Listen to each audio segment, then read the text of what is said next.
On est bon, c'est parti. Alors le titre, qui connaît le titre de ce soir? Le cadeau suprême. Le cadeau suprême. Alors déjà, le cadeau suprême, je vais encore faire un peu de blabla le temps que tout le monde arrive. Hein. Donc le cadeau suprême, déjà, c'est que Rav Kassabi m'ait invité à vous faire cours. D'accord? On a fait aussi un brunch un dimanche matin. On a fait aussi une fois un cours. Donc vraiment, je remercie profondément Rav Kassabi pour son amitié déjà et pour le fait de me permettre parfois de faire cours ici. C'est sympathique parce que je vois d'autres visages que je n'ai pas l'habitude de voir. Et plus je vois de visages nouveaux, plus je suis content. Donc ça me fait très très plaisir. Donc je remercie énormément Rav Kassabi et toute l'équipe, toute la team qui organise autour du Rav. Peut-être vous mettez devant, non? Ouais. Vous voulez, ou plus comme ça, parce que en fait, je sens les regards des boss derrière là. Je préfère les surveiller. Je préfère les surveiller devant. Voilà.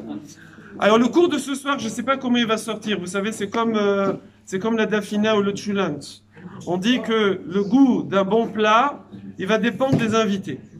Donc le goût du cours, il va dépendre de vous. D'accord? Si vous avez du mérite, ça sortira bien. Voilà, mais ça sortira bien. Surtout avec les feuilles qui sont restées à la maison. Bon, c'est pas grave. Mais en vérité, ce cours-là, vous avez compris que le cadeau suprême, c'est quoi à votre avis? À part le mariage. À part le mariage, c'est quoi? La Torah, c'est vrai, ça pourrait être, c'est vrai. Les enfants, bravo, bravo. La simcha, la joie. La vie. La parnassa. La vie. Alors en fait, c'est marqué qu'Akadosh Baruch Hu, il a Matana Gedola. C'est marqué Matana Gedola Bebet Gniza. J'ai dans mon trésor caché, j'ai un grand cadeau. Comme ça, il dit Akadosh Baruch Hu dans le Zohar. Oui, j'ai un grand cadeau. Et c'est quoi ce grand cadeau? C'est le Shabbat. D'accord? Alors, vous inquiétez pas, ceux qui sont Shomer Shabbat, ils vont kiffer. Ceux qui sont pas Shomer Shabbat, ils vont aussi kiffer. Ne vous inquiétez pas. Welcome. Entrez. Alors, en vérité, c'est pas... Là, on va pas juste échanger un peu de Torah sur ce que c'est Shabbat, pourquoi, etc. Vous allez me dire, oh, ça, on connaît déjà. Mais ce qu'on va échanger ensemble, Bezrat Hashem, si ça sort bien, normalement, ça doit changer votre vie. Même si vous savez déjà. Parce que ce que je vais échanger avec vous, c'est tiré du Siftei Chaim, Rav Friedlander Zatzal, et ce qu'il dit dans son Sefer. Personnellement, moi je suis pas né dans une famille religieuse, j'ai pas fait Shabbat pendant pas mal de temps, et puis à l'adolescence, je me suis éveillé, puis je me suis rendormi, je me suis réveillé un peu plus tard, à votre âge, on va dire, à 20 ans, et donc j'ai pas toujours fait Shabbat dans ma vie, mais depuis 40 ans, voilà, d'accord, et oui, ça y est, vous pouvez calculer mon âge, depuis 40 ans, je ne suis pas encore arrivé à vivre pleinement ce que je vais partager avec vous. Mais je peux vous dire que si plus quelqu'un arrivera à vivre pleinement ce que je vais partager avec vous, plus sa vie sera complètement différente. Et je ne parle pas que de la vie du Shabbat, je parle de la vie de la semaine. Parce que Shabbat c'est important, mais il y a quand même 6 jours sur 7 qui ne sont pas Shabbat. D'accord? Il y a 1/7 de la vie c'est Shabbat, et il y a 6/7 c'est la semaine. Alors tout le monde a déjà entendu que toute la bracha de la semaine vient du Shabbat, on connaît ça. Mais ici, on va voir à quel point cette idée révolutionnaire, si vous y réfléchissez, ceux qui sont nés dedans, ils ne peuvent pas réaliser. Mais quand on n'est pas né dedans, d'accord, c'est un truc de dingue. Je veux dire, mais c'est fou. Je veux dire quoi, pendant 24 heures, tu sais, les gens qui n'ont jamais entendu parler de ça, un non-juif, quand vous commencez à lui dire, vous savez, pendant 24 heures, je touche pas le téléphone, l'ordinateur, l'électricité, je coupe pas, je cours pas, je machin. Waouh! Quand j'ai fait l'armée en France, c'était obligatoire. J'avais déjà fait tchouva, donc j'ai fait avec la kippa, les tzitzit, bon à l'intérieur hein, quand même. J'ai mangé kasher, j'ai fait Shabbat et tout, ça a été c'était très dur de faire Shabbat. Il y a eu beaucoup de choses, mais beaucoup de miracles. Mais donc il y a quelqu'un, il m'avait dit, un non-juif, il m'avait dit, mais à quoi ça sert? Je veux dire, c'est un truc de fou. Imaginez, pendant 1 an, j'étais à l'armée avec que des non-juifs et je faisais Shabbat devant eux, avec eux. Et c'était... donc je voyais leur regard comme ça, ils disaient, mais c'est un truc de dingue. Quoi, tu peux pas faire ça, tu peux pas toucher le bout de bois, tu peux pas monter dans la voiture, tu peux pas prendre le bus, tu peux pas répondre au téléphone. Je dis, c'est un truc de... C'est quoi? C'est révolutionnaire, c'est un truc incroyable. Alors, pourquoi je vous parle de Shabbat? Parce que c'est dans la paracha Vayakel. D'accord? Dans Vayakel, au tout début, qu'est-ce qu'on nous dit? Vayakel Moshe et kol adat ben Israël. Et ensuite, c'est marqué Sheshet Yamim Tease Melacha. Ou Bayom Hashivi Yelachem Kodesh Shabbat Shabbaton. Donc, on nous dit tu vas faire ton travail pendant 6 jours. Et le 7e jour, c'est Shabbat. Déjà, pourquoi Hachem il a eu besoin de Vayakel, de réunir tout le clan Israël pour dire ça? En fait, Hachem, à chaque fois qu'il enseignait, c'était devant tout le clan Israël. Oui. Le Or HaChaim Akadosh, il dit parce que les Bnei Israël, là on est quand? On est quand? Qui c'est on est quand là dans Vayakel? On est quand Moshe Rabbeinu redescend après Yom Kippour avec les 2e tables de la loi. On est après les 3 fois 40 jours. 40 jours depuis le 7 Sivan, Matan Torah, les Aseret Adibrot, les 10 commandements. Puis le veau d'or. Puis 40 jours, mon cher Rabbeinu, il remonte pour demander pardon. Puis 40 jours, il remonte pour les 2e tables de la loi. Et il descend le lendemain de Yom Kippour. Comme dit Rashi, il dit voilà, Rashi il dit les Macharat Yom HaKippourim Kesheyarad Minar. Le lendemain de Yom Kippour, c'est d'ailleurs pour ça qu'on a fixé Yom Kippour, eh bien, quand Moshe Rabbeinu descend avec les 2e tables de la loi, il réunit tout le monde et il leur dit « First thing, Shabbat ». D'accord? Première chose, Shabbat. Oui. Pourquoi il a besoin de les réunir spécialement? Alors, le Or HaChaim Akadosh, il dit, quand Moshe Rabbeinu, il est descendu, après 3 fois 40 jours au Har Sinaï, il est descendu avec Keren Or. Il y avait comme ça une telle aura, un tel éclat, tout ce que vous voulez, que les Israël, ils ont eu peur d'approcher. Ils ne voulaient pas approcher. Il a fallu leur donner, venez, n'ayez pas peur, approchez-vous. Donc c'est pour ça qu'il y a eu Vayakel. Et là, c'est Moshe Rabbeinu leur parle de Shabbat. Mais en vérité, dans la Torah, on trouve déjà Shabbat avant. On trouve Shabbat dans Bereshit. Dans Bereshit, comment c'est marqué dans Bereshit? Vaychulu hashamayim va'aretz vechol sevam. Hachem, il a terminé le ciel et la terre. D'accord? Je traduis en résumant. Vayachal Elokim bayom hashevi melarto asher asa. Hachem, il a fini le 7e jour le travail qu'il a fait. Vous y êtes? Vayishbot bayom hashevi. Et il s'est reposé, on traduit comme ça, hein, le français ça ne veut pas dire grand chose, donc on étudie, on fait ce qu'on peut, il faut rentrer dans la Shona Kodesh, mais on est bien obligé de faire en français pour aller plus vite.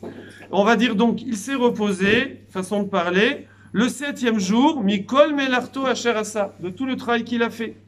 Quand je vous dis ça, tout de suite, vous devez sauter en l'air, d'accord, attention au plafond, parce que vous devez dire, je ne comprends pas, c'est marqué qu'Hachem, il a terminé son travail dans le 7e jour, oui, et il s'est reposé le 7e jour. Donc le 7e jour, il a travaillé ou il s'est reposé? Qui dit qu'il a travaillé? Vous osez pas, hein? Qui dit qu'il s'est reposé? Bon, tout le monde. Mais non, mais c'est marqué qu'il a fini le 7e jour. Si moi je dis je finis mon travail, je sais pas moi, mardi, j'ai fini mon travail mardi. Mardi, j'ai travaillé ou pas?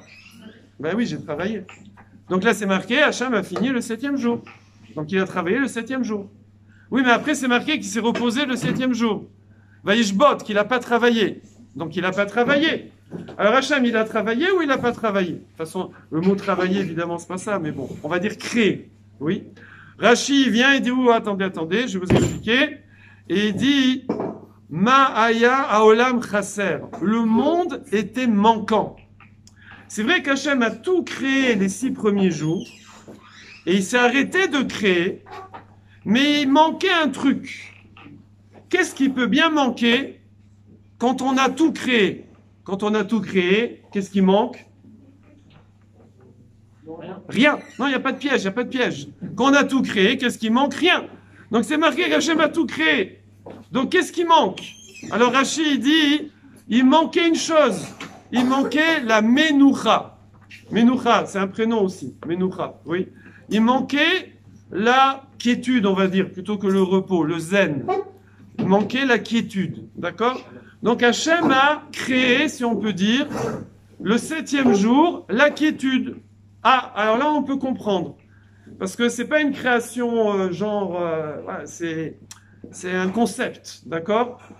Il a créé le ciel, la terre, les animaux, les plantes, les êtres humains, voilà, ça c'est du mamache, c'est de la vraie création, c'est du boulot ça. C'est du taf, oui, si on peut dire. Par contre, créer le repos, créer la quiétude, créer la menoucha, créer le zen, alors ça peut aller avec Shabbat. Et il dit voilà, ba Shabbat, ba menoucha. En fait, Hachem, en faisant arriver le 7e jour, il a créé la menoucha. Donc, il a fini la création pendant le 7e jour en amenant Shabbat, en faisant Shabbat. D'accord? Donc là, du coup, ça répond à notre question. C'est bon, vous êtes avec moi là? C'est bien? Super. Alors, il y a un autre endroit. Personne ne va balancer les téléphones, non, c'est bon. Il y a un autre endroit. Welcome, welcome. Il y a un autre endroit où on parle de Shabbat. Alors, évidemment, dans la Seret Adibrot, dans les 10 commandements, dans 2 parashiot, ok. Mais il y a un autre endroit, c'est dans Para Béchalar. Béchalar, donc on est sorti d'Égypte, et c'est la paracha de la manne. La manne, d'accord, qui est tombée. Oui. Et là-bas, effectivement, c'est marqué comme ça. C'est marqué Vaya Bayom Hashishi. Ce fut le 6e jour. Donc voilà, donc nous, vous connaissez le système de la manne. Les Bnei Israël, dans le désert, ils vont manger un aliment de folie, presque aussi bon que non, meilleur que ce qu'on va manger, mais bon, c'est pas, je sais pas. En fait, vous pensez à ce que vous voulez, bon, ça c'est pour les tzadikim, et ça a le goût de ce que vous voulez, genre baba au rhum, je sais pas ce que vous voulez, d'accord? Donc ça c'est le goût, oui. Ensuite, on va le chercher, il arrive dans la tente, c'est un aliment, il arrive là, mais c'est en fonction des mérites. Celui qui a des mérites, c'est proche, celui qui n'a pas de mérite, il va chercher loin, ok? C'est bon. Maintenant, Ve'aya Bayom Hashishi, ce fut le 6e jour. Donc tous les jours, ils vont aller chercher la manne. Donc ils vont avec le petit seau, d'accord? Et ils vont chercher, et ils reviennent avec une mesure qui s'appelle le homer. Une mesure, et cette mesure-là, ils la mangent la journée. Le soir, ils vont au lit, il ne faut pas en laisser. C'est fini. Le lendemain, on ne fait pas de provision. C'est pas évident, hein. On aime bien nous avoir un peu dans le frigo, dans les placards. C'est pas évident. C'est pas grave, il y aura la manne demain, après-demain. Ouais, mais on sait jamais. D'accord? Chaque jour, c'est une dépendance d'Akadosh Baruch Hu qui est phénoménale. Ok? Bon. Et le lendemain, ils vont chercher, et ainsi de suite, et ainsi de suite. Mais voilà que Vaya Bayom Hashishi, Ve'echinu et Asher Yaviu. Ils ont préparé le vendredi, donc c'est le premier vendredi où ils ont reçu la manne. D'après beaucoup, la manne a commencé à tomber à Lag Baomer après la sortie d'Égypte. Oui. Et donc, lorsqu'ils sont revenus à la tente, ils ont préparé leur manne, ok? Ve'aya Mishne à la chair Yilketu Yom Yom. Et voilà qu'il y avait Mishne, il y avait la double quantité. Et là, je vais passer vite parce que c'est pas un cours à la yeshiva, mais si vous regardez dans Rashi, Rashi va dire Ve'omer Ani. Je dis moi. Parce que Rashi, tout Rashi, quasiment, ce sont des extraits de la Torah orale pour expliquer le pshat de la Torah écrite. Mais là, Rashi dit je parle. C'est son idée. D'accord? Et là, Rashi, je ne vous fais pas dans les mots, c'est pas le sujet principal, vous pourrez aller regarder là-bas, c'est passionnant. Mais Rashi, il a un avis, une shita. Il dit que, comme on voit bien dans les versets, ça ressort bien, qu'en vérité, combien ils ont ramassé?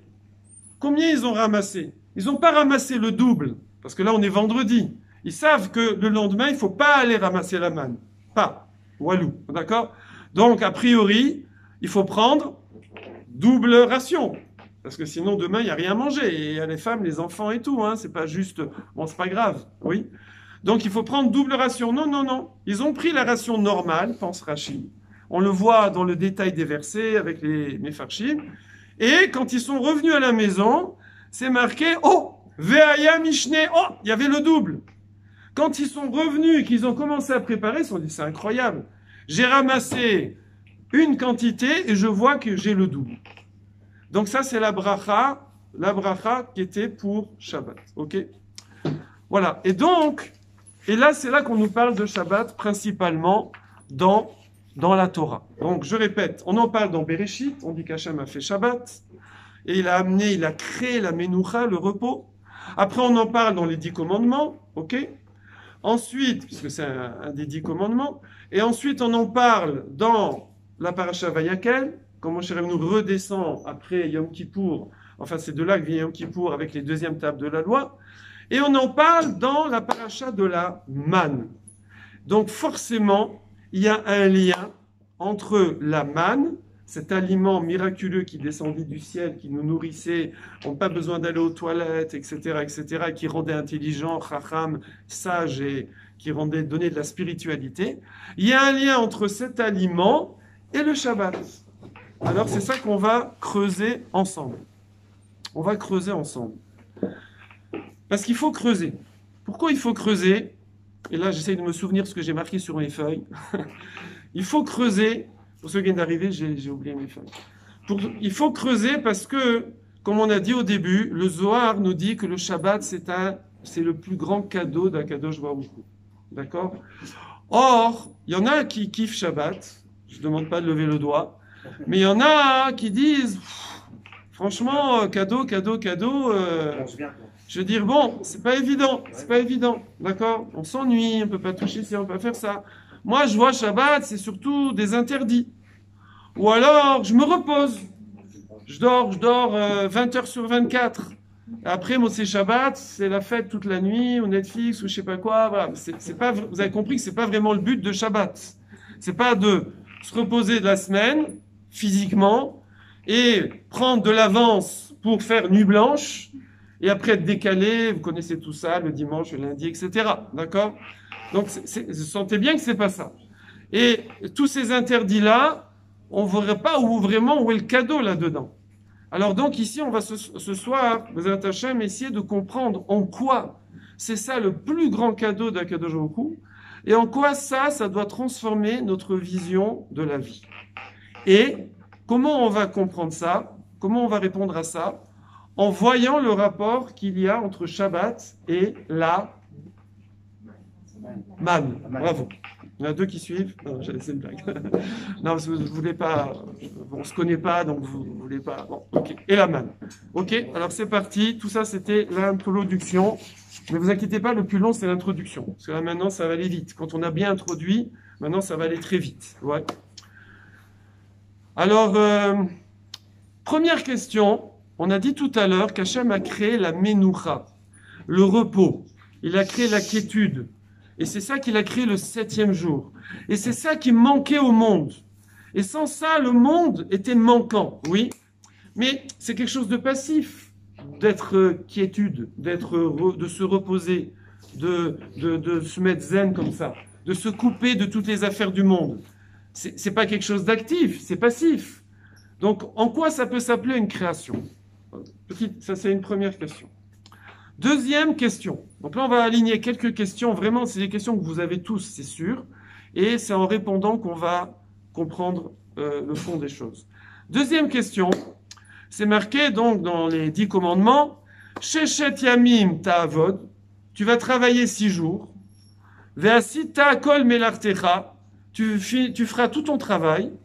Vayom hashevi'i Shabbat l'Hashem Elokecha. Et le 7e jour, c'est Shabbat pour ton Dieu, pour Hachem ton Dieu.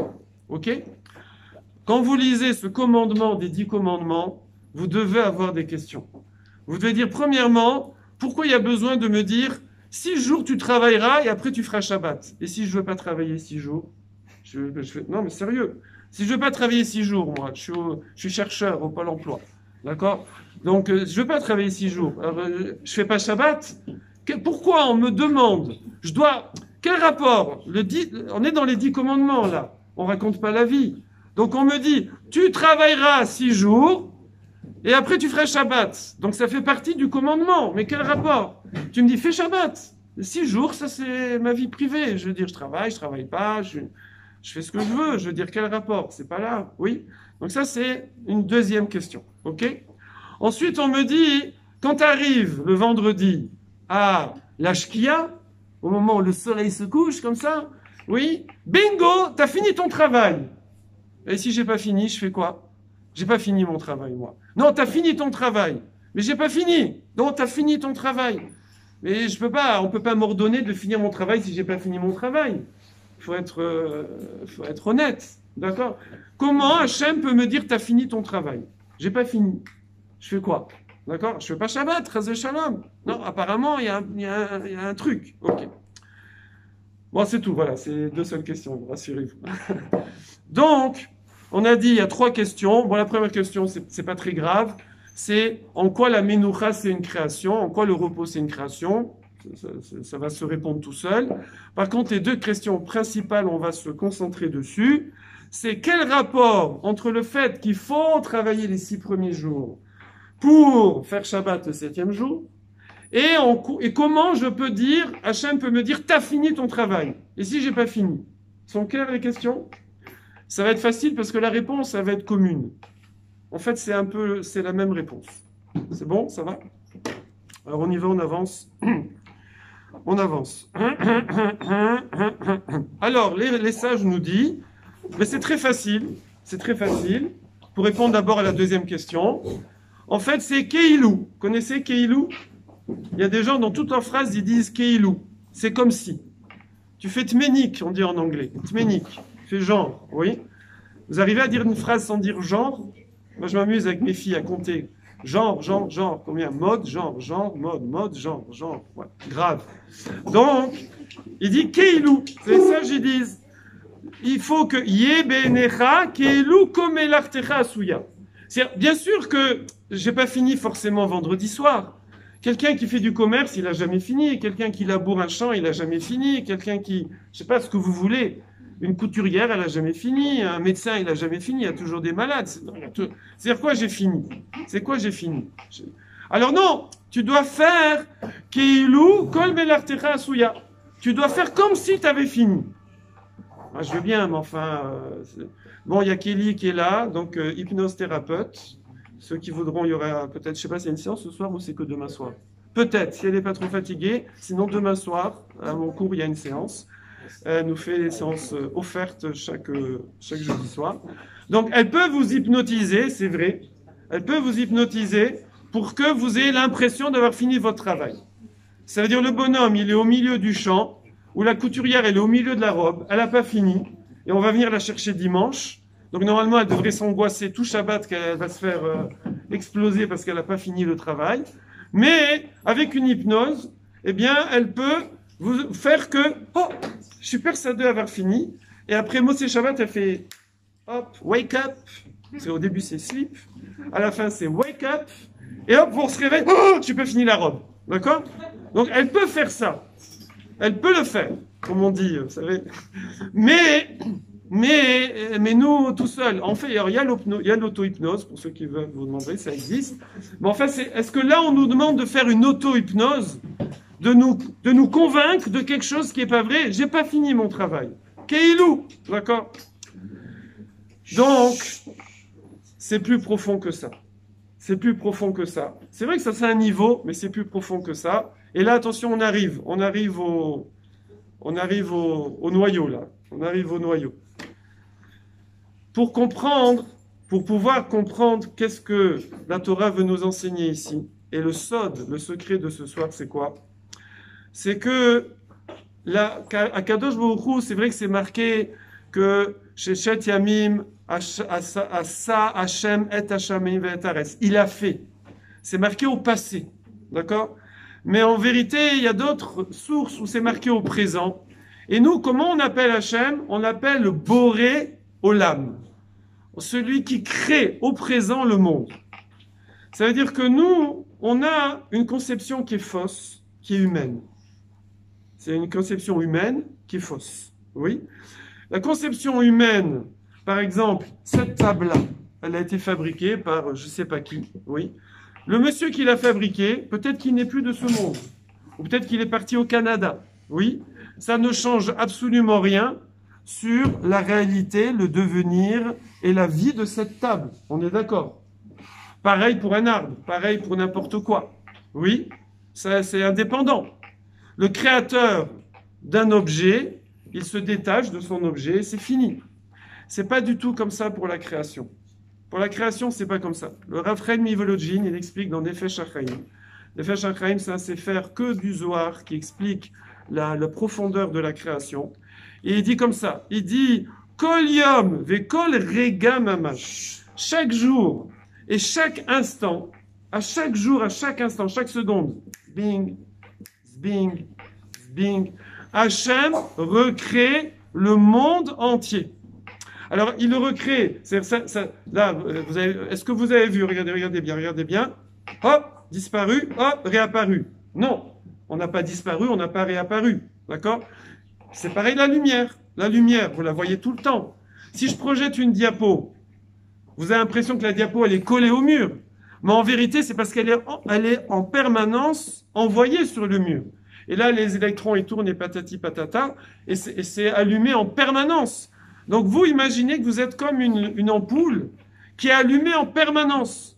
Mais c'est l'énergie divine qui allume cette ampoule qui vous fait exister. Akadosh Baruch Hu pourrait faire, d'ailleurs dans la Gemara, il y a des histoires comme ça avec des miracles ou des anti-miracles, où la chose elle disparaît, où la chose elle apparaît, et c'est comme ça. Parce qu'Akadosh Baruch Hu, en vérité, tout être, que ce soit un être minéral, un être végétal, un être animal ou humain, n'importe quoi, n'existe tant qu'il y a un flux divin. Évidemment, le flux divin chez nous, c'est l'âme, la neshama. Le flux divin d'une bouteille d'eau minérale, c'est beaucoup, hein, c'est pas le même niveau. Mais tant qu'Akadosh Baruch Hu, il influe, il donne son flux énergétique. On parle d'une âme de la matière également. La matière a aussi une âme. C'est pas une âme d'animal, c'est pas une âme de végétal, c'est pas une âme d'humain, mais il a une âme. Et ce qu'on appelle l'âme, c'est l'essence de vie, c'est l'énergie vitale qu'Akadosh Baruch Hu, il met dans la matière. Après, vous pouvez traduire ça, MC2, tout ce que vous voulez et tout, peu importe. Mais c'est ça qui crée la matière à chaque instant, à chaque seconde. Et ça va déjà permettre d'aller un petit peu plus loin. Donc, Akadosh Baruch Hu, en hébreu, ça s'appelle un shefa. Un shefa, un flux, qui est constant. Akadosh Baruch Hu, il pourrait très bien faire que une personne disparaisse comme ça instantanément et réapparaisse ailleurs, ou voilà, sans problème. Ok? Après, vous y croyez pas, mais c'est comme ça que dit Rav Chaim Mivolodjin. Là-dessus, alors qu'est-ce qu'on fait nous alors? Qu'est-ce qu'on fait nous? Qu'est-ce qu'on fait sur Terre? Si Akadosh Baruch Hu, c'est lui qui anime chaque chose, qui donne la vitalité à chaque chose, quelle est notre part là-dedans? Notre part, c'est ce qu'on appelle Ishtadlut. Ishtadlut, c'est de faire intelligemment, d'après la nature, c'est notre obligation, de faire comme si c'était nous qui faisions. D'accord? Ça veut dire, moi, je dois faire comme si c'est moi qui me faisais vivre, en mangeant, en dormant, en prenant soin de mon être, d'accord, en travaillant, en nourrissant, etc., etc. Je dois faire comme si c'est moi qui faisais tout. Mais en vérité, moi, je fais, j'agis, mais c'est Akadosh Baruch Hu qui, à chaque instant, me crée moi, crée tout ce que je manipule et qui donne le résultat de tout ce que je manipule. D'accord? C'est vrai que vous allez dire, moi j'ai mal à la tête, je suis désolé, je prends un aspirine, c'est systématique, ça m'enlève le mal de tête, ça marche nickel. Donc qui m'enlève le mal de tête? C'est l'aspirine. Non, parce que toi, tu es créé par Hachem à chaque seconde, l'aspirine, il est créé à chaque seconde, le mal de tête à chaque seconde, et quand tu avales l'aspirine, ça rentre dans les trucs et tout à chaque seconde. Tout ça, c'est géré par Akadosh Baruch Hu. Donc s'il veut, il peut faire que ton aspirine, il marche. S'il veut, il peut faire que ça marche pas. D'accord? Il fait ce qu'il veut. C'est à chaque instant. Donc moi, je fais quoi alors là-dedans? Je fais genre. D'accord? C'est extraordinaire. On fait genre, en fait. Ça s'appelle Ishtadlut. Et ça, il faut savoir que ça s'appelle en hébreu un knas. Un knas, ça veut dire une amende. En vérité, c'est une sanction. Parce que si Adam Arishon n'avait pas fauté, on n'aurait pas besoin de faire Ishtadlut.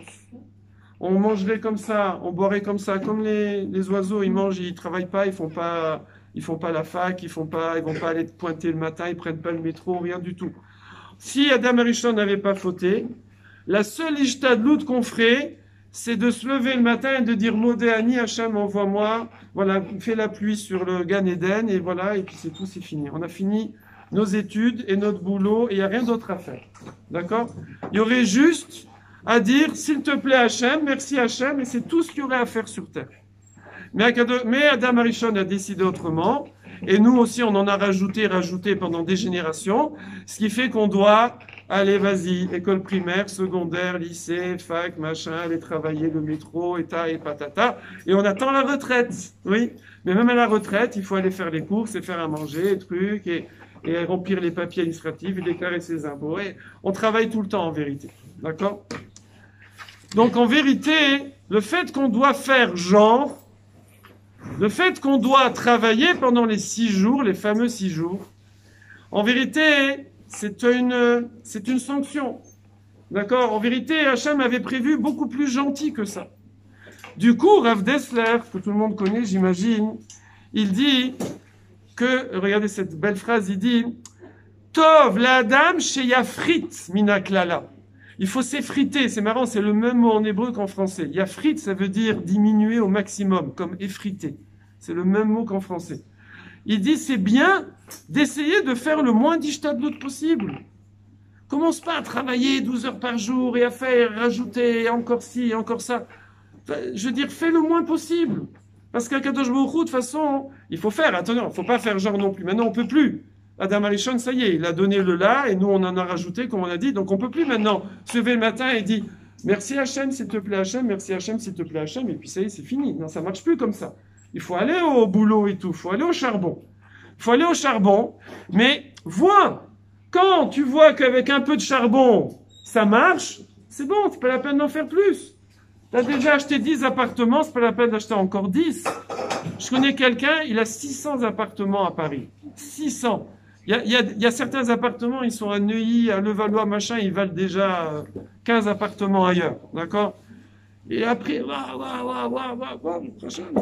pourquoi pas? Mais non, il n'y a pas besoin. Si tu as déjà, tu as déjà.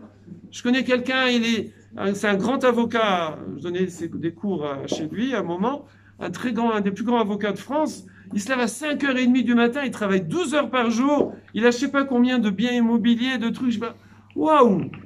Il paye en impôts que déjà, je sais pas combien, un arrondissement entier, il gagne. Non, j'exagère. Mais bon. Alors une fois, je lui ai dit, pourquoi? Prenez un peu plus le temps de vivre et tout. Bon, il a diminué un peu, du coup, il a arrêté les cours. Alors, bon, parce qu'il n'y avait plus l'argent pour payer. Non, c'est une blague. Donc, en tout cas, il dit Rav Dessler comme ça. Il dit, puisque c'est faire genre, fais genre, t'es obligé, mais fais le minimum. Dès que tu vois, t'as de quoi vivre, t'as ce qu'il faut et tout, c'est bon. Je veux dire, lève le pied. Parce que t'es pas là sur Terre pour faire ça. Ok? Et là, maintenant, on va comprendre, on va répondre aux 2 questions d'avant, et j'ai presque fini. Tenez bon, tenez bon. C'est pour ça que Akadosh Baruch Hu, il dit, tu sais, les 6 jours, ouais. Vendredi, tu as fini ton travail. Vous vous souvenez la question qu'on avait? Mais non, j'ai pas fini. Mais si, t'as fini. Parce que tu fais genre. Donc maintenant, t'as plus besoin de faire genre. C'est Shabbat. Je m'occupe de tout. Donc t'as fini de faire genre. Donc quoi que tu fasses dans la semaine, c'était genre. Donc tu peux t'arrêter. Tu peux t'arrêter puisque tu faisais pas semblant. Parce qu'il faut faire sérieusement, pas faire n'importe quoi. Mais de toute façon, c'est moi qui donnais le résultat de ce que tu fais. Donc c'est pas la peine de continuer. Tu vas travailler pour rien maintenant. Tu vas travailler pour rien parce que tout ce que tu fais pendant 6 jours, le résultat, il dépend du patron, il dépend d'Hachem. Donc c'est pas la peine de continuer. T'as fini. Quoi qu'il arrive, t'as fini. D'accord? Ah mais attendez, moi parce que vous comprenez bien que si on a une notion que Shabbat c'est pour se reposer, faire un break, et allez, on va rajouter, allez, c'est pour être spirituel, pour retrouver la famille, pour avoir le temps de prier, le temps d'étudier. tout ça, ça rentre dedans, mais c'est beaucoup plus fort que ça. Parce que sinon, imaginez un type, il vient, il me dit, j'arrive de New York, oui, samedi matin à midi, quand tu sors de la SINA, tu signes ce contrat-là, je te veux juste ta signature, c'est tout. T'es blindé pour 3 générations. D'accord? C'est fatigant de faire ça. Je veux dire, franchement, il n'y a plus de break là, il n'y a plus de reprendre des forces, le temps de prier. J'ai le temps de prier, je sors de la SINA, il me prend sur le chemin. Tu signes en marchant si tu veux. Je te prends pas une seconde. Oui? Donc tu as le temps de prier, tu as le temps d'étudier, tu as le temps de voir ta famille, rien, walou, et c'est pas fatigant. On marche et tu signes. Je te tiens le stylo, tu as juste à faire ça. Oui? Et tu es tranquille pour 3 générations, le contrat de ta vie. Oui? Qu'est-ce que vous... Donc forcément, il y a quelque chose de plus profond que ça. Mais non, ça sert à rien. Parce que ce contrat de la vie-là, il n'est pas pour moi. Il n'est pas pour moi, parce que toute la semaine, de toutes les façons, je fais genre. Donc ça sert à rien de faire genre pendant Shabbat. Parce que le genre que je fais pendant Shabbat, il sert à rien. Il mène nulle part.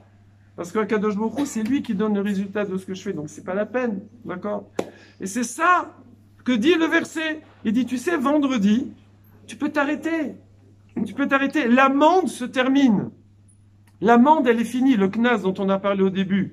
La klala, le fait que Adam Arishon a fauté et qu'on doit maintenant travailler à la sueur de notre front, ça s'arrête pendant Shabbat. Pourquoi tu continues? Ça sert à rien. D'accord? Et ça répond donc à notre fameuse question. Aux 2 questions, ça répond, si vous réfléchissez bien. Puisqu'on disait, c'est quoi cette histoire? Shisha Yamim, 6 jours, tu vas travailler. Si je veux. Et le 7e jour, tu feras Shabbat. Quel rapport? Dis-moi faire Shabbat, je veux bien, ça c'est dans les 10 commandements. Mais il n'y a pas dans les 10 commandements de travailler 6 jours. Mais non, je te disais pas de travailler 6 jours. Quand je te dis tu travailles 6 jours, c'est pas aller travailler chez Renault. C'est que pendant 6 jours, tu fais genre. Tu fais genre de faire des études, de créer, de coudre, de labourer, de je sais pas quoi, tout ce qu'il faut faire, les 39 travaux qui te permettent de vivre, d'avoir ta subsistance, de vivre sur Terre, d'accord? Pendant ces 6 jours, tu fais genre. Oui, c'est ça que je te disais. Maintenant, tu peux ne rien faire si tu veux, mais de toute façon, tu es obligé de faire un minimum. Tu vas te lever le matin, tu vas allumer la lumière, même si tu vas pas au boulot. Et bien là, tout ce que tu faisais toi pendant 6 jours, c'est genre. Le 7e jour, tu as fini ton travail. Mais non, j'ai pas fini mon travail. Mais si, tu as fini de faire genre. Tu as fini de faire genre. Donc tu peux t'arrêter, ça sert plus à rien. Ça sert plus à rien, ça n'ira nulle part ce que tu vas faire. Et là, on comprend d'un seul coup ce verset des 10 commandements. D'accord? Vous vous souvenez de la question de départ? C'est de plus en plus fort, hein, J'ai intérêt à terminer, là, vous allez me sauter dessus, là. Je suis pas une saucisse, hein. Là, tu vois, il ouvre la porte comme ça, il dit, bon, ça, il va arrêter, parce que là, non, mais j'ai fini, en vérité, j'ai fini. Donc voilà ce que je voulais partager avec vous ce soir.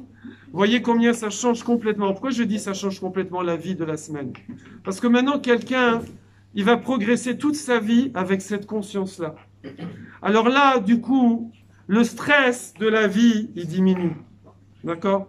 Il diminue le stress de la vie.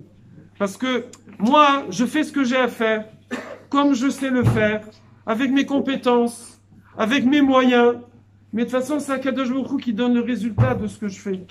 Pendant toute la semaine, en vérité, moi, je fais ishtadlut, je fais genre. Donc, ça marche. C'est bien. Ça marche pas. C'est que c'était pas pour moi. C'est pas grave. D'accord? Je vais à un shidour. Eh ben, ça marche. Ça marche, c'est bien. Ça marche pas. J'ai pas à m'angoisser. C'est que c'était pas pour moi. Moi, je dois, voilà, on va prendre le mariage, puisque le 5-6 mars, il y a un Shabbat à Olami sur le mariage. Donc, voilà, je veux me marier. Je veux me marier. On va prendre cet exemple. Donc, je vais faire ishtadlut, je vais faire des efforts. D'accord? Évidemment, on n'oublie pas de prier quand même. On n'oublie pas d'essayer de corriger ses actes, corriger ses traits de caractère, etc. Et puis, on se corrige aussi un peu, vous voyez tout ce qu'il faut. Voilà. Donc, je fais ça. Et maintenant, je vais Alors je vais voir, je sais pas, des chatranites, je vais embêter le Rav. Rav, faites-moi un shido. Je vais envoyer des SMS. Bon, il y en a qui m'envoient des SMS toutes les semaines. Rav, vous n'avez pas un garçon, vous n'avez pas un garçon. J'ai jamais eu reçu, vous n'avez pas une fille, vous n'avez pas une fille. Mais bon, un petit peu quand même, mais moins. Bon. Voilà. Donc je fais Ishtadlut. Tout ça, ça s'appelle je fais genre. Tout ça, je fais genre. Il faut le faire intelligemment. D'accord? Faire intelligemment, oui. Mais c'est pas ça qui va vous donner votre mari ou votre femme. C'est Akadosh Baruch Hu. Moi, je fais genre, je paye mes impôts si vous voulez, je paye la taxe, oui. Mais après, c'est Akadosh Baruch Hu qui va m'envoyer. Et donc, quand je fais comme ça, il y a moins de stress. Parce que je dis il y a moins, pourquoi? Non, il n'y a plus de stress. Non, je dis il y a moins de stress parce que forcément, personne, même moi qui vous parle là, même le Rav, je pense, qui a écrit ce Sefer ici, ce que je vous ai transmis, ça n'existe pas sur Terre quelqu'un qui vit ça à 100%. Peut-être Moshe Rabbeinu l'a vécu à 100%, mais après, il y a des grands rabbanim qui vivent ça effectivement à un très très haut niveau. Un très haut niveau. Il y a un Rav qui était connu à Yerushalayim. Quand il n'y avait plus d'argent dans la maison, il disait à sa femme, il mettait le manteau, il disait à sa femme, où tu vas? Il disait, je vais travailler. Il sortait, il faisait 3 pas, il ramassait une pièce en or et il revenait. C'était connu, hein, il était connu. Hein. Il y a des gens, ils font presque rien comme genre. Il y a des gens, ils font presque rien. Et il y a des gens, ils n'arrêtent pas. Ils n'arrêtent pas pour des fois un résultat. C'est comme ça, chacun son mazal. Chacun son mazal. Mais forcément, personne ne peut vivre ça à 100%. C'est pour ça que je dis, plus quelqu'un va progresser dans cette conscience-là, plus sa vie, elle va être un enchantement. Parce qu'il est plus stressé. Il va à un entretien d'embauche, pas stressé. J'arrête là, ça y est. Ah, encore, c'est vrai? Ah, ok. Il va à un entretien d'embauche, pas stressé. Il va à un chidour, il n'est pas stressé. Il va aux examens, il n'est pas stressé. Voilà, puisque j'ai un quart d'heure. Moi, j'ai fait pharmacie, après d'autres études et tout. Je vous assure, je suis pas scolaire, je suis pas académique, c'est une catastrophe. J'aime être toujours dehors, courir, nager, voilà. Je suis de l'extérieur. Donc j'arrive pas à rester assis devant un livre et tout. J'allais en cours, à la fac, dans l'amphithéâtre, j'arrivais pas à tenir les 3 heures de cours. Je restais une demi-heure, je partais. D'accord? Bon, Hachem a fait des miracles. Il a fait qu'il y avait une fille qui écrivait super bien, qui faisait des résumés, qu'il y avait un de mes copains qui avait, à l'époque c'était très rare, une photocopieuse. Ah oui, parce que je suis pas tout jeune, donc c'était des stand-still avec de l'encre et de l'alcool. Sa mère avait une pharmacie avec une photocopieuse, et il m'a fait les photocopies en double, d'accord? Je suis même pas allé les chercher. Il me les a amenées à la maison toutes chaudes, oui. Je sais pas combien. Voilà. Donc, bon, je sais pas ce qui se passe. Donc, voilà, il y a... Ah, ça a pris une photo extra. Donc, il y a... À l'époque, je me suis dit, voilà, moi, Hachem, je suis désolé, Hachem, je suis vraiment pas doué pour les études. Je suis vraiment pas doué. C'est pas mon truc. Bon, ma maman, elle veut que je fasse des études. Mère marocaine, c'est normal. Donc, mon fils, il faut que tu sois docteur. Voilà. Alors, médecine, c'est un peu trop long, donc j'ai fait pharmacie. Alors, je me suis inscrit, j'ai fait un petit peu les trucs obligatoires, et après, je suis allé, on m'a amené les photocopies chaudes. Maintenant, les photocopies chaudes, il me les a amenées 15 jours avant les examens. Alors, j'ai pas le temps de les apprendre. Alors, ce que je raconte, c'est vrai. Hein. Alors, j'ai dit à Kadosh Baruch Hu, écoute, je sais pas, voilà, je vais faire comme ça, et je vais les lire. Et je mettais le paquet comme ça, et je lisais comme ça. Et je faisais avant chaque matière, et je suis allé aux examens. C'était un concours, pharmacie, il y avait 100 places, 105 places avec 5 étrangers, parce qu'il y avait 100 places pour les Français et 5 pour les étrangers. Je crois que j'étais 99e ou 98e. Je suis passé comme ça, comme ça. Voilà. Et après, comme ça, voilà, c'est miracle, d'accord, c'est comme ça.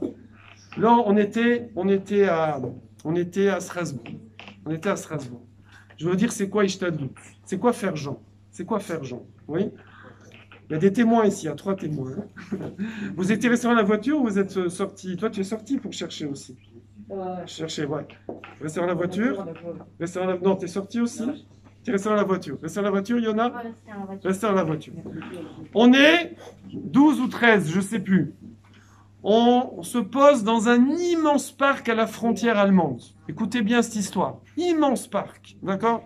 Si vous retenez que cette histoire, c'est l'illustration de tout ce qu'on a vu. Immense parc, il fait je sais pas combien, 10 km sur 3 km, oui. On se balade là-dedans la moitié de la journée. On fait, comment ça s'appelle, le béret, on monte sur les trucs, on fait des trucs de délire toute l'après-midi comme ça. Après, on passe sur un pont, on passe la frontière allemande sur le Rhin, sur un pont à 4 voies. Et on passe un côté, on revient de l'autre côté, non, c'est pas là, on repart. On a utilisé les 4 voies différentes, oui. On part en Allemagne, on se promène pendant 2-3 heures là-bas, et à la fin de toute cette journée magnifique, on revient aux 2 voitures. 2 voitures. Une 9 places, une 4 places, puisqu'on est 13, oui. On revient aux 2 voitures. On fait mincha avant parce que le soleil se couche, c'est la shkia. Et donc la nuit tombe. On est devant un parc de 10 km sur 3 km avec le Rhin, avec le pont, avec l'Allemagne en face. On s'est promené toute la journée. On a couru, joué, on a fait des trucs de sport, on s'est déliré, trucs. On arrive aux voitures. Je monte dans mon van avec une partie de l'équipe. Je vais pour démarrer. La pilote de la 2e voiture me dit « Rav, attendez, je ne trouve pas mes clés. » C'est pas des clés, c'est un boîtier noir. C'est ce que c'est un boîtier noir. Un boîtier noir, d'accord? Et la nuit tombe. Et là, il n'y a que de l'herbe. Il y a de l'herbe à perte de vue. De l'herbe sur 10 km², d'accord? Elle me dit « J'ai perdu mes clés. » Alors il y a eu 2 groupes. Il y a le groupe qui a décidé de faire des Teilim, c'est vrai, c'est pas une blague. Ils sont restés dans la voiture et ils ont fait des Teilim, ils ont prié. Et le groupe qui est parti faire Ishtadlut.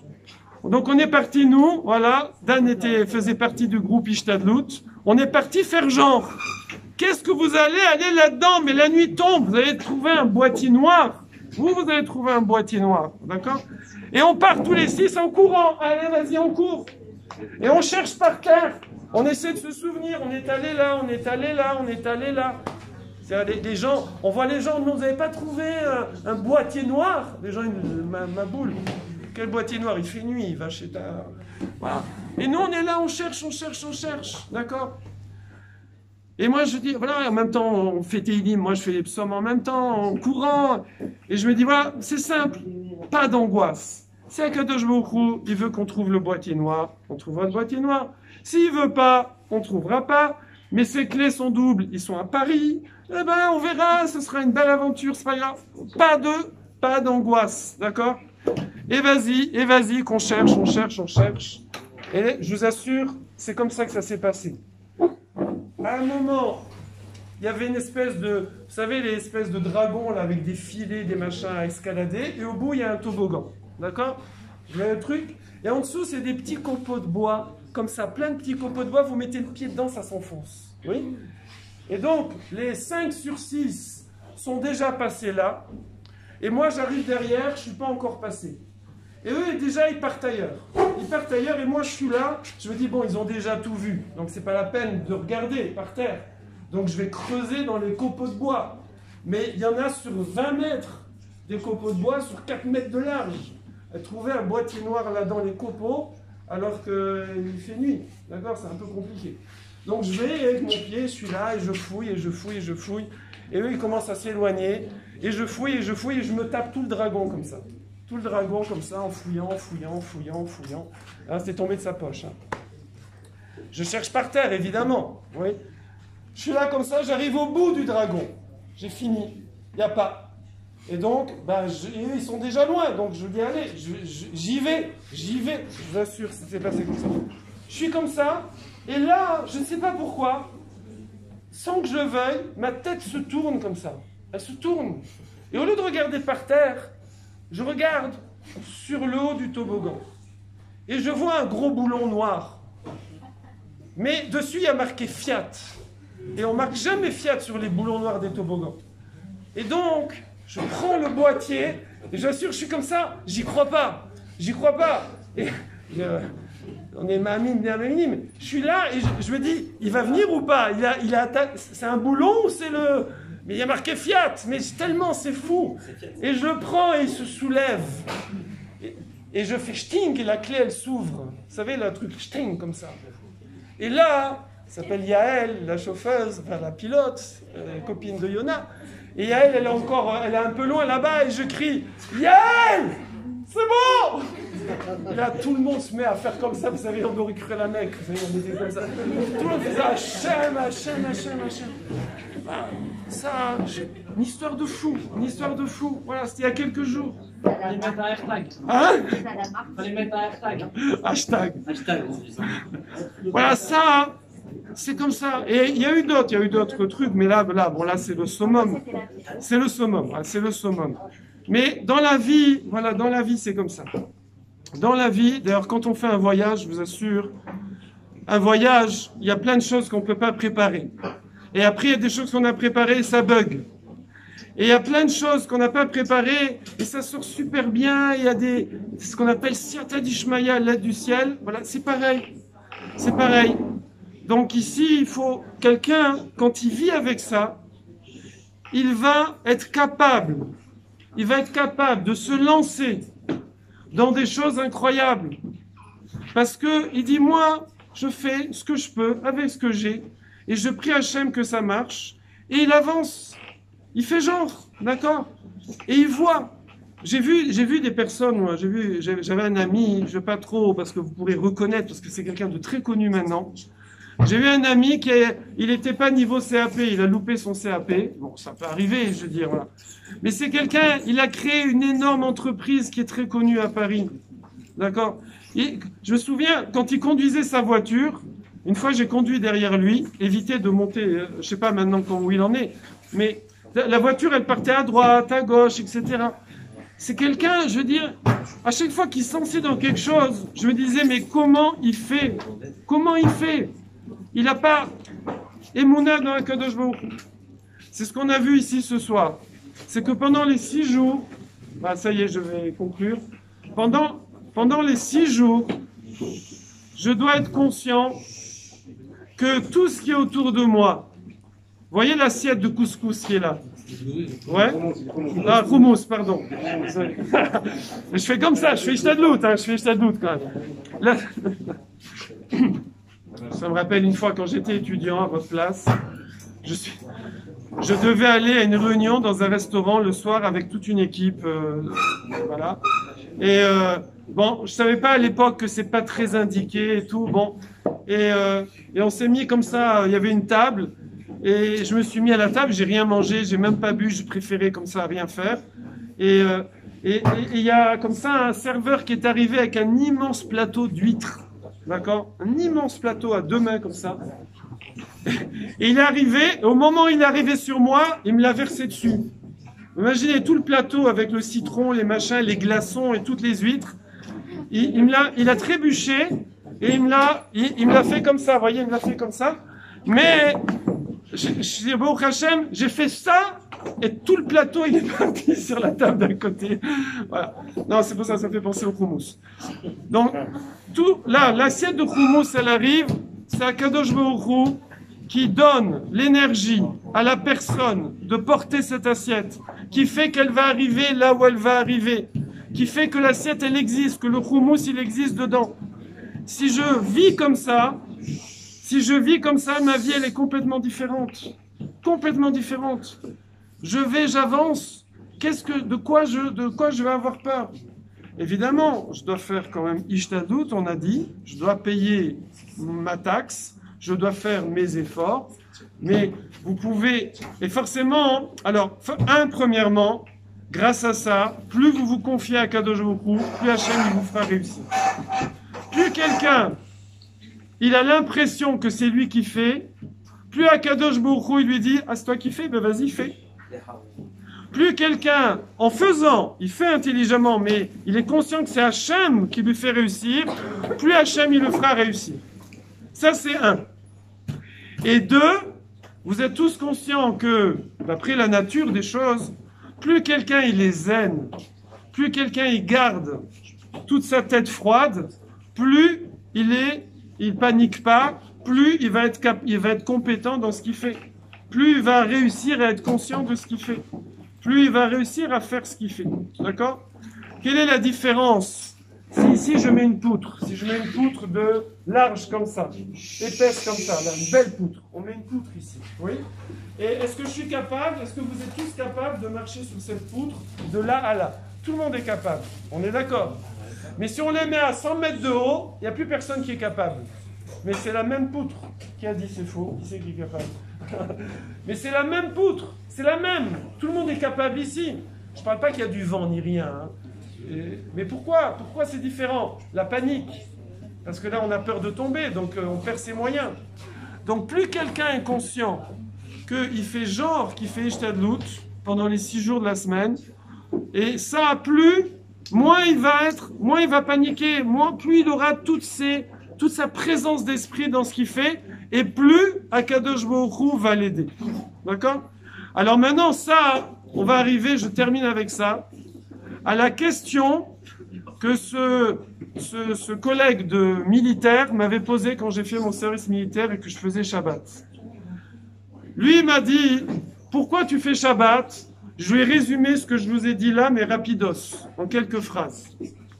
Ok? Il m'a dit, très bien. Ben, t'as qu'à le faire une fois et c'est bon. Pourquoi tu fais chaque semaine? Alors non, pourquoi? Parce que, comme on a dit, on ne peut pas être à 100% de cette prise de conscience que toute la semaine, c'est Hachem qui donne le résultat de tous nos actes. Et ça, par contre, c'est en faisant Shabbat, pendant tous les 24 heures du Shabbat, un peu plus de 24 heures, Akadosh Baruch Hu nous met dans l'âme et dans les gènes cette conscience que c'est lui qui gère toute la semaine. Ce qui fait que quand après, de Shabbat en Shabbat, de semaine en semaine, c'est pour ça qu'on dit que toute la bracha de la semaine, elle dépend du Shabbat. Pourquoi elle dépend du Shabbat? Parce que le Shabbat, je prends conscience, en faisant évidemment, je prends conscience un petit peu plus chaque fois de ça. Donc quand j'arrive dans la semaine suivante, je la vis à un autre niveau. Je la vis à un autre niveau de conscience que je fais genre. Et donc je vis les choses différemment. Et c'est comme ça que je progresse de semaine en semaine et de Shabbat en Shabbat. Et c'est pour ça que la bracha de la semaine est dans Shabbat. Parce que quand j'arrive après un Shabbat bien fait la semaine, je suis un peu plus conscient de ça. Et donc Hachem m'aide un peu plus. Et moi aussi j'ai un peu plus mon potentiel. Et donc c'est comme ça que j'ai la bracha de la semaine. Voilà ce que je voulais partager avec vous.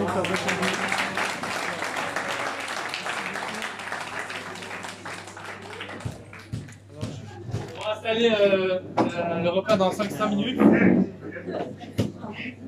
Et on remercie en tout cas le rap Parsi. Merci beaucoup, c'était un plaisir de vous avoir. C'est cool.